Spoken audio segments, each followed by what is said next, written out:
you and Scott Hall go in, you debut on Nitro back to back. We get to Bash at the Beach, and it's who's the third man going to be?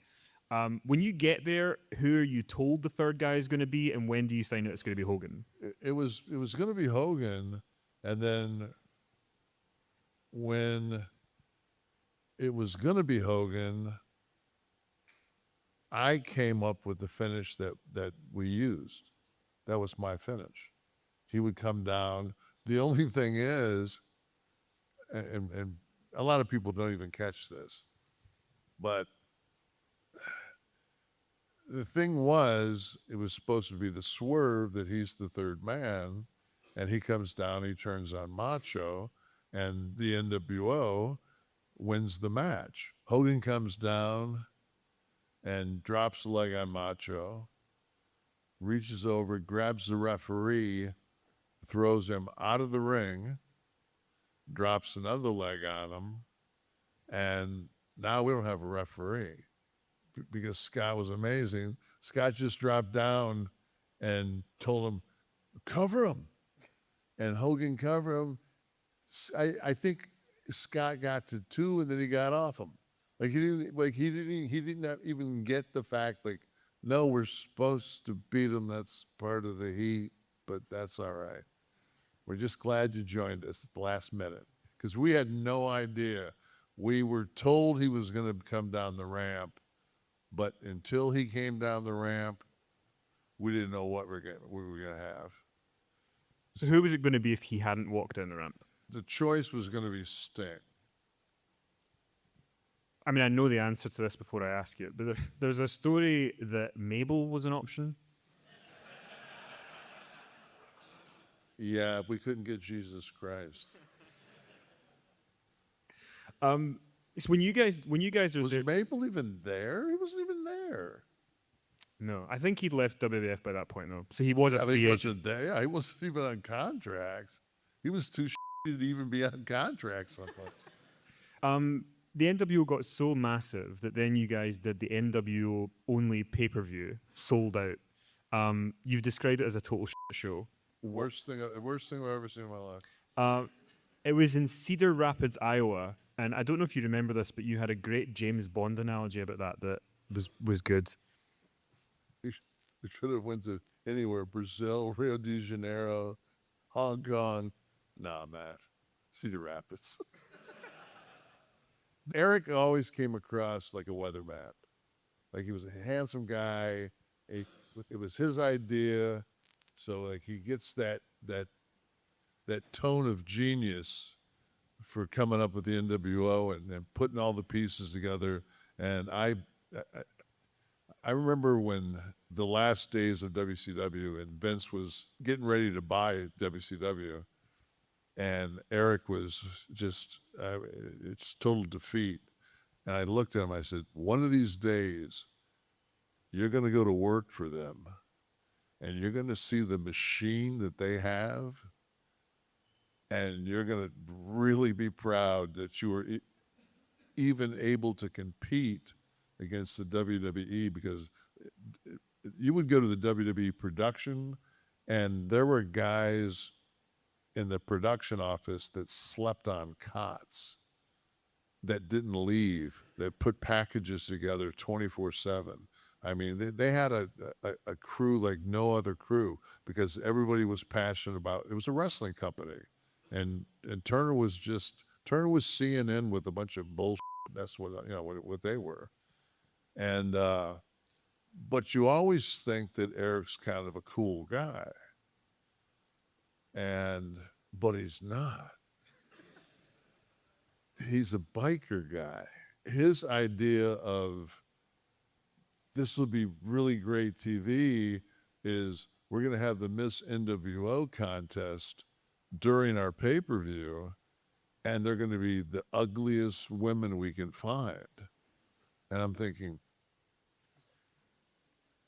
what?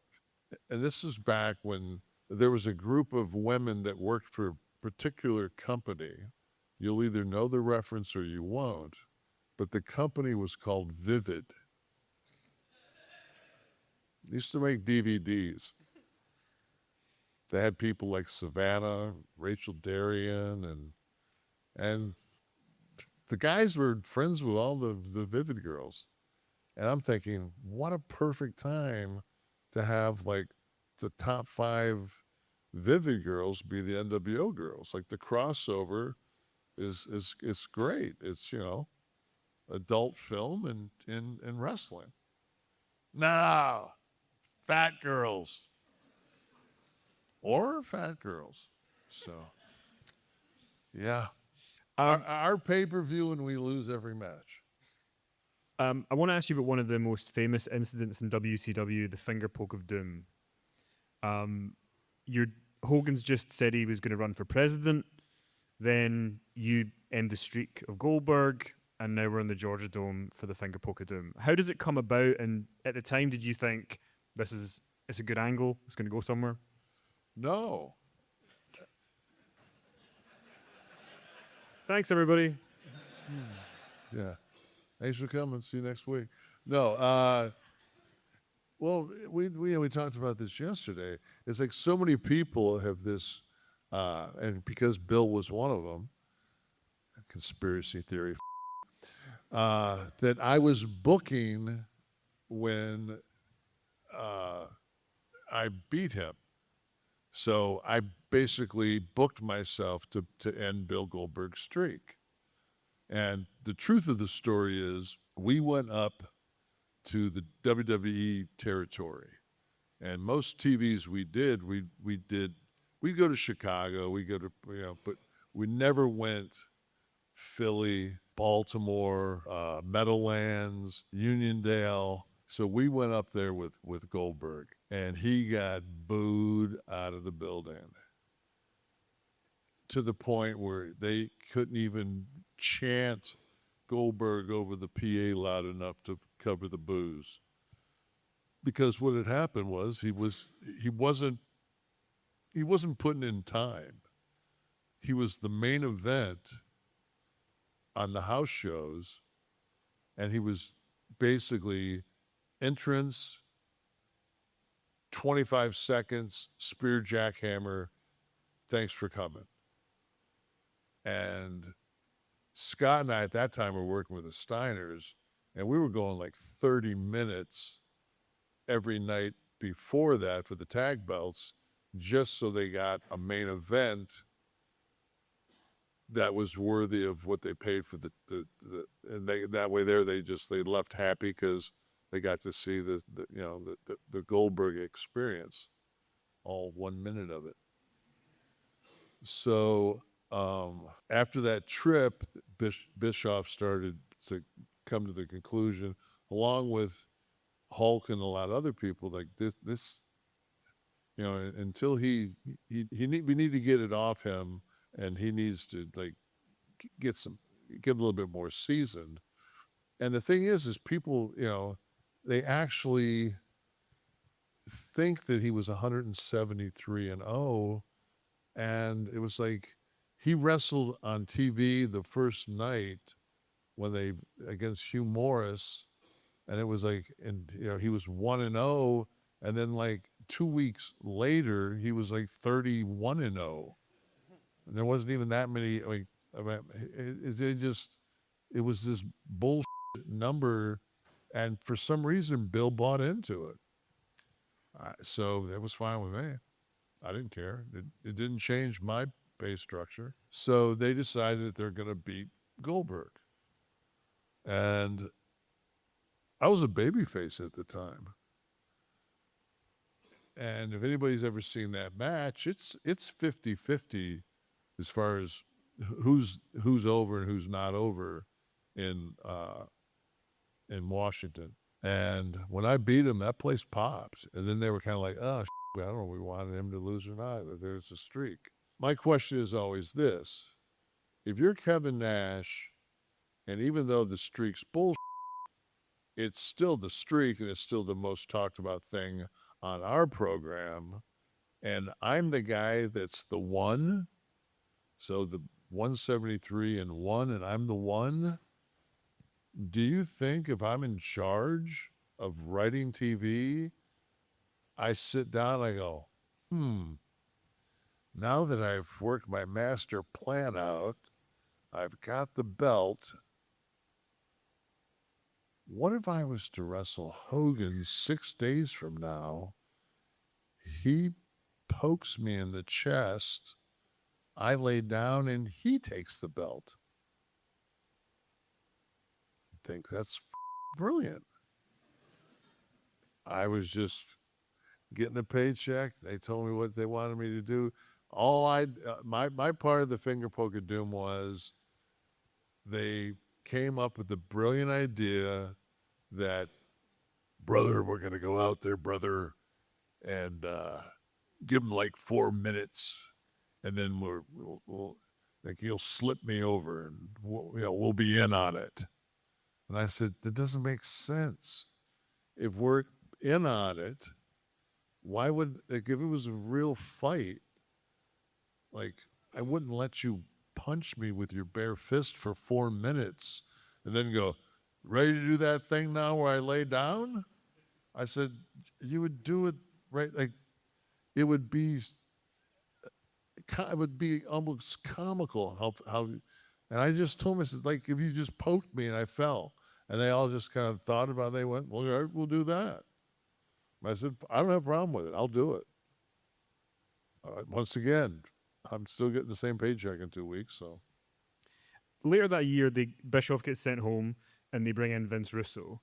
When Russo came in, what were you thinking? Were you thinking he can help, or were you thinking, did you kind of see the writing on the wall? Hogan had creative control. It wasn't a fixable situation. I mean, at that point, the inmates, I mean, it was one flew over the cuckoo nest time 10, and Hogan was Jack Nicholson. It was just, want to watch the World Series. When you were there in 2000, Russo's booking himself to win the world title, or Jeff Jarrett's laying down for Hogan.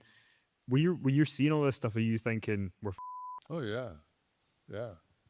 I just didn't. I mean, Bischoff was trying to get a hold of WCW, and he had it sold to a group, and these guys had mega money, and we were going to move WCW. Eric was going to move WCW to Vegas, and we were going to have the WCW logo on top of the Sphere in Vegas, and we were going to use the MGM as our home until they built a 10,000 seat arena that would just be the WCW arena, and we basically would just kind of be like a Britney Spears type show that you would see when you came out there, and we'd also do a TV every Monday.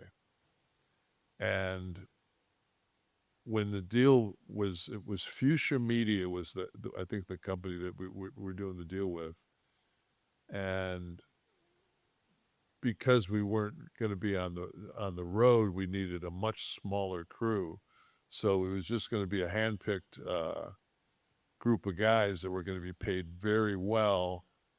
To basically, we'd all have to probably move to Vegas or move to LA, and then we could commute by, take a private back and forth.